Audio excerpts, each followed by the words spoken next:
लोकशाहीचा बुलंद आवाज, रिपब्लिकन वार्ता, महाराष्ट्र। बातमी आहे नाशिक येथून। भारतरत्न डॉक्टर बाबासाहेब आंबेडकर यांनी 5 वर्ष 7 महिने 11 दिवस अखंडपणे नाशिकच्या गौरी पटांगण गोदावरी तीरावर असंख्य भीमसैनिकांच्या उपस्थितीत काळाराम मंदिर प्रवेशासाठी सत्याग्रह केला। 2 मार्च 1930 रोजी काळाराम मंदिरात प्रवेश करून मानव मुक्तीचा लढा यशस्वी केला। या लढ्याला एकूण 95 वर्षे पूर्ण झाली। या सत्याग्रहाची आठवण म्हणून काळाराम मंदिर प्रवेश सत्याग्रह भूमिपुत्र अभिवादन समितीच्या वतीने गेल्या 20 वर्षांपासून गौरी पटांगण, गंगा घाट, पंचवटी, नाशिक अभिवादन सभेचे आयोजन करण्यात येते। यावर्षी देखील 2 मार्च 2025 रोजी संध्याकाळी 5 ते रात्री 10 वाजेपर्यंत अभिवादन सभेचे आयोजन करून सत्याग्रह दरम्यान अनेक सत्याग्रहींनी आपले बलिदान दिले। या प्रसंगाच्या ऐतिहासिक स्मरण जागृत ठेवून शूर शहीद सत्याग्रहींना अभिवादन करून त्यांच्या स्मृतीची ज्योत अखंडपणे चालू ठेवण्यासाठी अभिवादन सभेसाठी आलेल्या सर्व समाज बांधव भगिनींसाठी भव्य सांस्कृतिक कार्यक्रमांचे आयोजन केले असून संपूर्ण महाराष्ट्रातील समाज बांधवांनी जास्तीत जास्त संख्येने उपस्थित राहावे असे आवाहन अभिवादन समितीचे स्वागत अध्यक्ष किशोर घाटे आणि कार्यक्रमाचे अध्यक्ष प्रकाश पगारे यांनी केले आहे।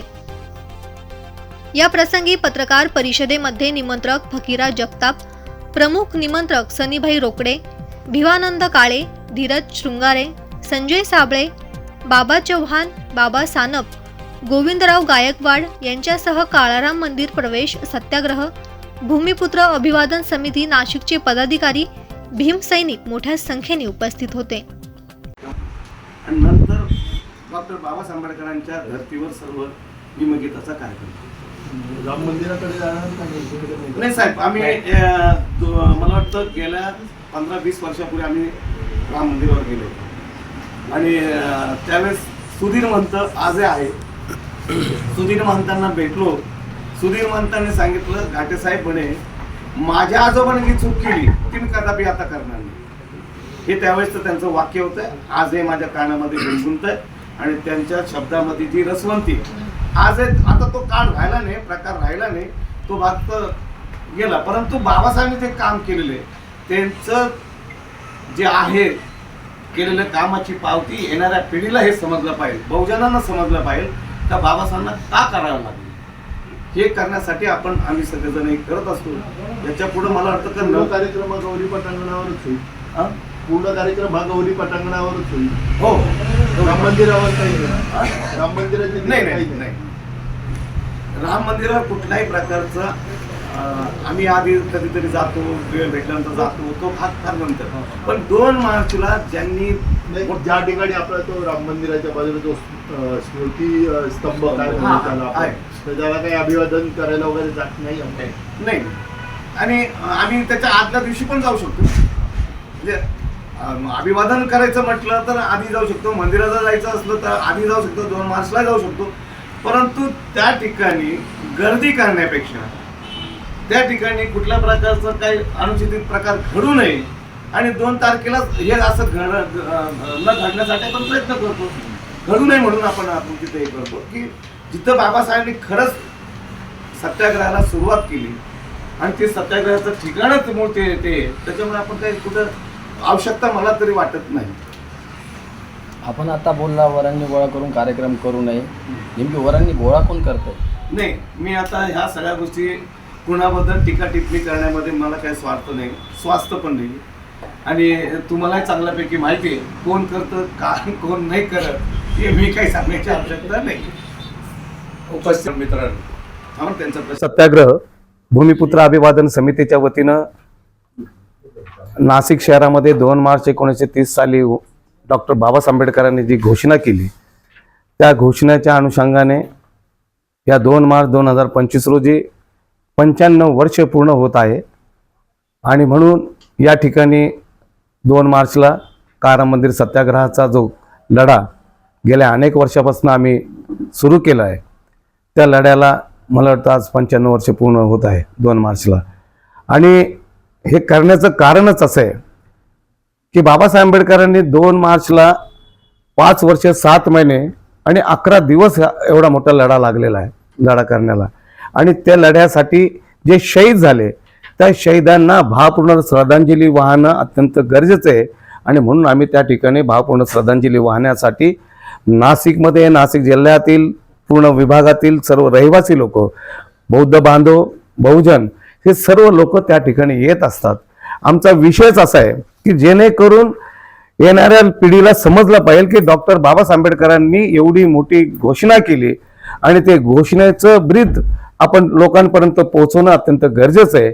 आणि ते काम मला वाटतं आमची सर्व टीम, आम्ही सर्वजण, म्हणजे आरती जाधवपासनं तर पगारेपासनं तर गायकवाडपासनं तर आमचे काळे साहेबांपर्यंत, बाबा चव्हाण असेल, गौतम पगारे असतील, ही सर्व मंडळी मनापासून अंतःकरणापासून काम करण्याचा प्रयत्न करते. आता प्रश्न अत्यंत महत्वाचा विचारला होता की या ठिकाणी मला वाटतं मुंबईमध्ये दादासाहेब गायकवाड सांस्कृतिक केंद्र अंधेरीमध्ये आहे. नाशिकमध्ये डॉक्टर बाबासाहेब आंबेडकरांच्या नावाने हे मोठं केंद्र का उपस्थित राहू नये ही माझी अनेक वर्षापासून खंत होती. आणि आम्ही बराच वेळेस पाठपुरावा सुद्धा करण्याचा प्रयत्न केलाय.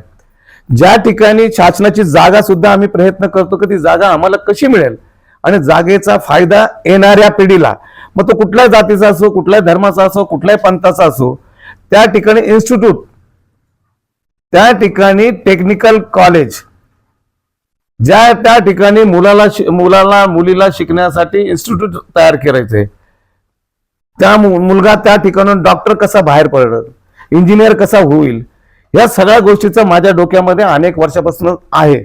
आणि ती मी आतापर्यंत 2-3 वेळेस बोलूनही दाखवलेलं आहे. परंतु काय होतं माहिती का, सरकार आज आणि उद्या कधी काय होईल त्याचा नेम नसतो. म्हणून आम्हाला थोडासा पाठपुरावा करायला वेळ लागलेला आहे.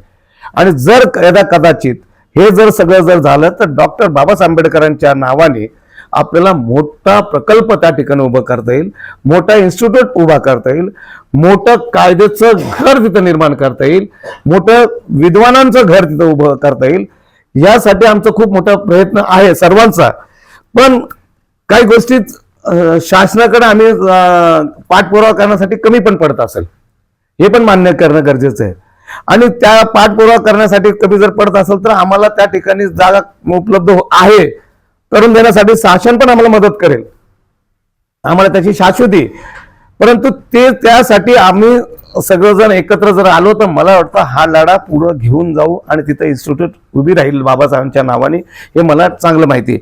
मी माझ्या सर्व बौद्ध बांधवांना, बहुजनांना माझी विनंती आहे, 2 मार्च 2025 रोजी सायंकाळी 5:30 वाजता आपण सर्वांनी या ताराम मंदिर सत्याग्रहाच्या अभिवादन सभेला आवर्जून उपस्थित राहावं अशी माझी सर्वांना स्वागत अध्यक्ष या नात्याने किशोर घाटे या परिवाराच्या वतीने मी सर्वांना विनंती करतो आणि आपण सर्वजण याला अशी अपेक्षा करतो. धन्यवाद. रिपब्लिकन वार्तासाठी विशेष प्रतिनिधी आनंद दाभाडे, नाशिक.